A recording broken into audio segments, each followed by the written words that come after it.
You can choose to pay into the Spanish health system to get cover. True or false?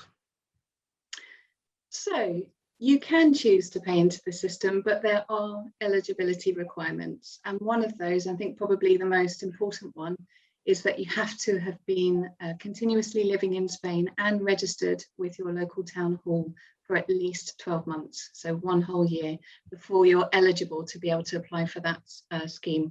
There are some other requirements as well. So for example, you can't be entitled to cover from another EU country. So for example, if you were entitled to an S1 form from the UK, you couldn't opt to pay into the voluntary scheme instead of choosing the S1 scheme.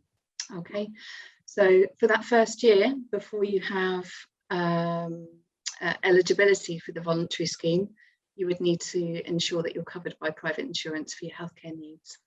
So the voluntary scheme, just to give you an idea of what it covers, it broadly covers the same services as somebody who's, say, for example, making social security contributions, so as a worker, but there are slight exceptions to this scheme. So the treatment is all the same, but the prescription, that's where the difference lies. So you would need to cover 100% of your prescription costs, which is the big difference between being, say, a worker and paying into the social security system, as opposed to paying into this voluntary scheme.